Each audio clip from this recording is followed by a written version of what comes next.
and welcome to another episode of the Wired for Success podcast. Today, with my colleague Steve Costello and myself, Patience Modevi, we are going to talk about conflict between parents and teenagers, and how we could use the opportunity of conflict to change it and to shift it into connection. Doing that is not as easy as I've just said it right now, but this is something that we believe could support communication and could support better solutions into your family. So today, that's what we're talking about. So most of the time, you know what happens. Something happens, you as a parent, you're talking to your child is on the defensive, is like, oh, but I didn't do this, I didn't do that.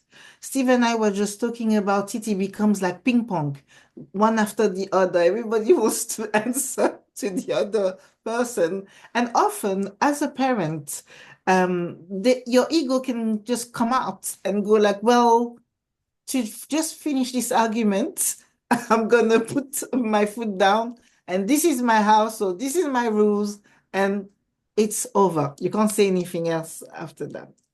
What we are looking here today, and what we want to talk about today, is how we can change that and shift it more into connection instead of an authoritarian discussion. Oh, so hello everybody. Good to see you again. Well, kind of. I kind of imagine an audience around us participating in the story, and that's a good thing. So, Patience, I'm going to repeat a couple of things that Patience has said, but in my own words. Why? Because I think it's worth repeating and really hearing what it is we're talking about. Conflict doesn't have to mean fighting. If you watch the TV news, you hear about conflict, the conflict in the Middle East, the conflict here, the conflict there. It's all about fighting. It's about destruction. It's about all kinds of things that are not comfortable. But within the family, if conflict is destructive, then where are we going to go? What are we going to do? How are we going to manage? Yeah. We don't want this conflict to be an ongoing thing that never has a resolution. But the thing with conflict, which is a really positive thing, is that conflict allows and can allow for different perspectives. So I've got my perspective on one thing. Patience has her perspective on the same thing, which might be slightly different to mine, but that doesn't mean we should develop some kind of conflict about this. We need to hear one another's perspectives and understand one another's perspectives. And to do that, we've got to create space. What's your perspective about war, Patience? Patience will tell me. I'll listen to it. I'll hear what she's saying. And rather than judge all of the things she's said, I'm going to say, well, this is mine. Blah, blah, blah. Now, okay, no doubt we're talking about war. We'll have a lot of similarities, but we may have a few differences. So let's see what those differences are. And let's be open to hearing those differences. Open is a big word. It's only 4 letters, but it's a huge word. Yeah. We're open to receiving from other people. So can you do that with your teens? Can your teens do that with you? Because it needs to work in 2 directions. There's no point if it's only working in one direction, it's never going to work, is it? So have a think about that, different perspectives. When conflict arises in the family, look upon it as an opportunity, because it is an opportunity. It's an opportunity to hear your teen's point of view. I'm repeating myself. It's an opportunity to hear your teen's point of view and an opportunity for them to hear yours. So conflict for sure is not a bad thing.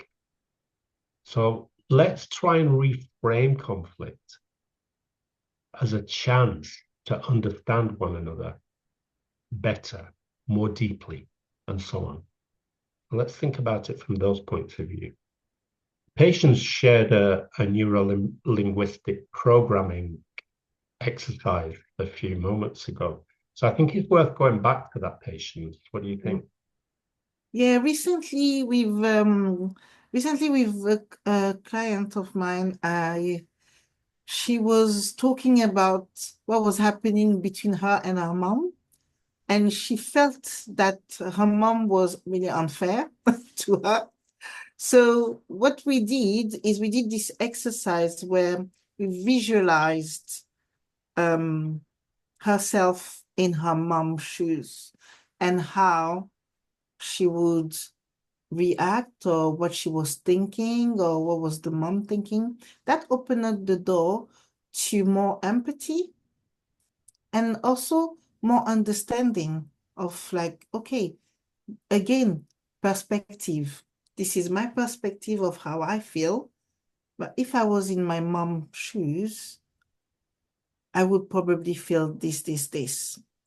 When you are thinking, or when your teenager is thinking like that, or even you yourself, you're thinking like that, what happens is that you're seeing your point of view, but you also opening the door to other options of like, oh, this could have been happening for this person.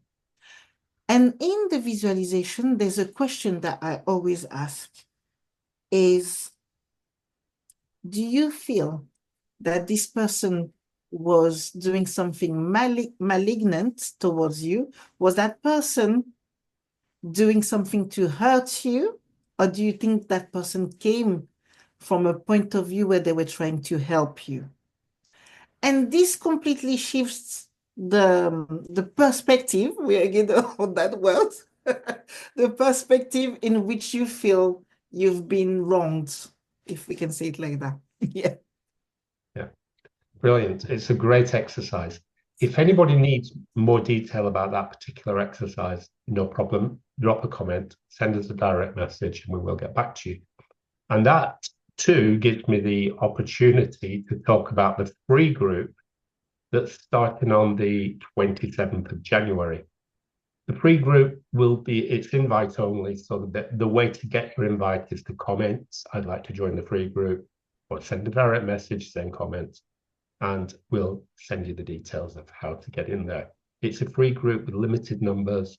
It will have a couple of live every month.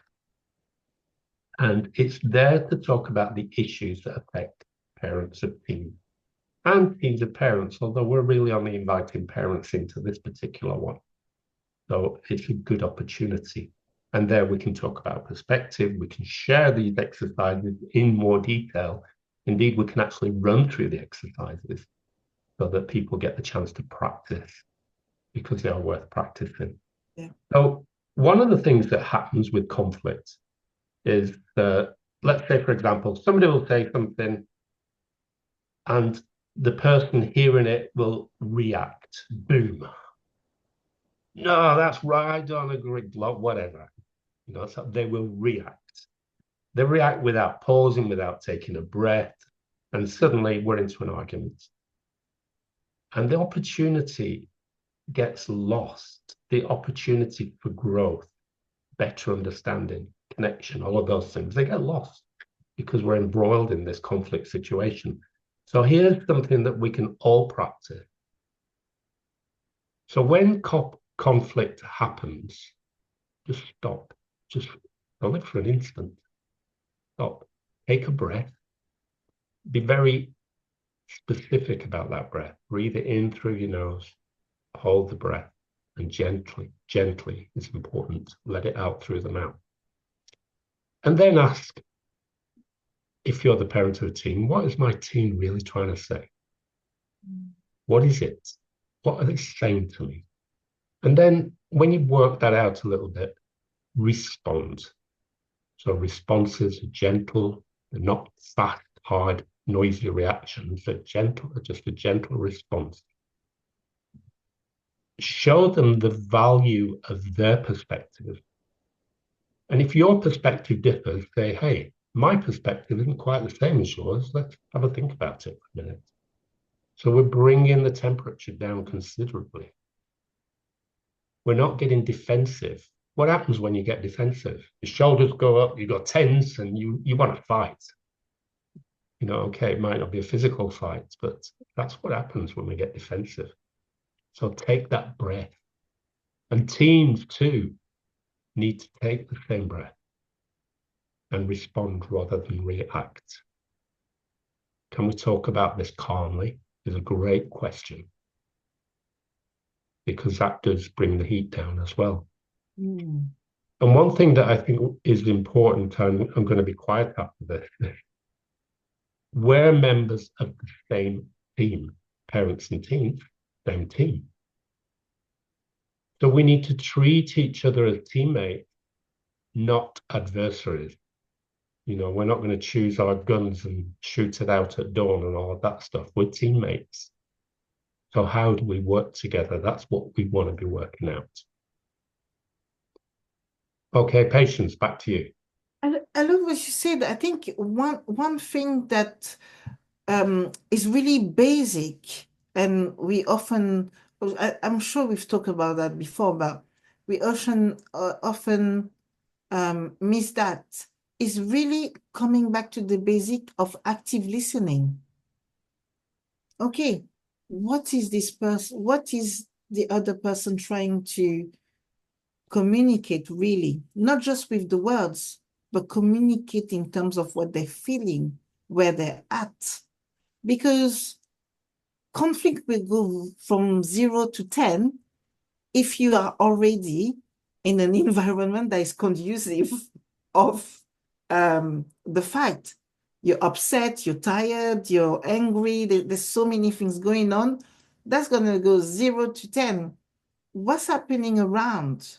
This is also some of the things to look for. And who are the other actors into the conflict? Because often a conflict is not just the actor, it's not just one respondent and one who is attacking. There's other actors around. So maybe sometimes is having this awareness of those things. And then you can really come to what can we do to shift into connection. Yeah. We've asked a lot of questions. We've done what we usually do. We've dropped a lot of information, and it does need more detail.